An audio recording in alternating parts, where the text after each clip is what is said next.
மதசார்பற்ற முற்போக்கு கூட்டு நிகழ்ச்சியை சார்ந்திருக்கக்கூடிய தோழமை இயக்கத்தை சார்ந்திருக்கக்கூடிய மாவட்ட நிர்வாகிகளே, மாநில நிர்வாகிகளே, திராவிட முன்னேற்ற கழகத்தினுடைய தேர்தல் பணிக்குழு பொறுப்பாளர்களே, உங்கள் அனைவருக்கும் அன்பு கலந்த வணக்கத்தை அன்போடு தெரிவித்துக் கொண்டு நடைபெறுகின்ற சட்டமன்றத்தினுடைய பொதுத் தேர்தலில் கோவை தெற்கு தொகுதியில் போட்டியிடக்கூடிய வாய்ப்பை கழகத்தினுடைய தலைவர், தமிழ்நாட்டினுடைய முதலமைச்சர் மாண்புமிகு தளபதி அவர்கள் வழங்கியுள்ளார்கள்.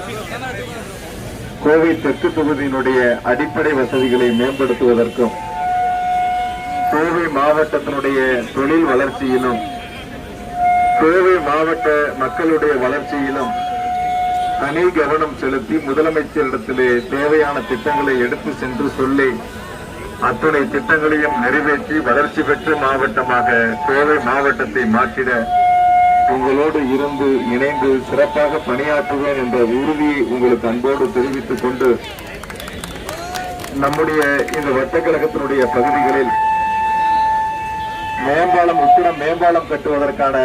அந்த பணிகளை செய்த பொழுது ஏறத்தாழ அங்கு குடியிருந்த வீடுகளை காலி செய்து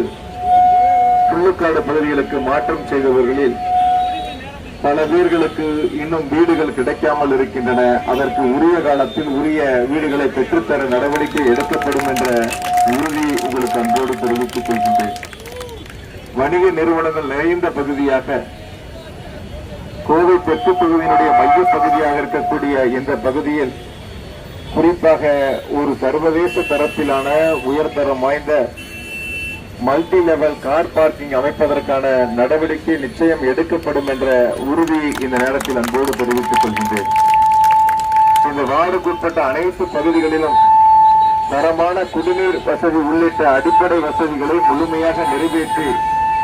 10 தொகுதிகளில் கோவை தெற்கு தொகுதி வளர்ச்சி பெற்ற தொகுதி என்ற நிலையை உருவாக்கக்கூடிய வகையில் சிறப்பான திட்டங்களை முன்னெடுப்போம் என்ற உறுதியை சொல்லி இந்த 5 ஆண்டுகளில் கோவை மாநகராட்சியில் 8700 கோடி ரூபாய் அளவிற்கான வளர்ச்சி திட்டங்களை தந்தவர் நம்முடைய முதலமைச்சர் மாண்புமிகு தளபதி அவர்கள். அதில் 760 கோடி ரூபாய் மதிப்பிலான 1206 கிலோமீட்டர் நீளத்திற்கு சாலை அமைப்பதற்கான நிதிகளை தந்து சாலைகளை அமைத்து தந்தவர் நம்முடைய முதலமைச்சர் மாண்புமிகு தளபதி அவர்கள். கோவையில் வரலாற்று சிறப்புமிக்க செம்பொலி பூங்கா, அவினாசி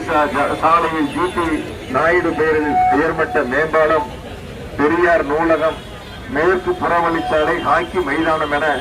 சர்வதேச தரத்திலான பல்வேறு திட்டங்களை கோவைக்கு மாநில முதலமைச்சர்கள் வழங்கியிருக்கின்றார்கள். அந்த வளர்ச்சி திட்டங்களோடு இனி வரும் 5 ஆண்டுகளில் முழுமையான திட்டங்கள் பெற்ற மாவட்டமாக, வளர்ச்சி பெற்ற மாவட்டமாக, வளர்ச்சி பெற்ற தொகுதியாக கோவை தெற்கு தொகுதியை மாற்றிடும் வகையில் சிறப்பாக பணியாற்றும் என்ற உறுதியை சொல்லி வாக்களித்து உதயசூரியன் வெற்றி பெறச் செய்து உதயசூரியன் அனைவருக்கும் நன்றி.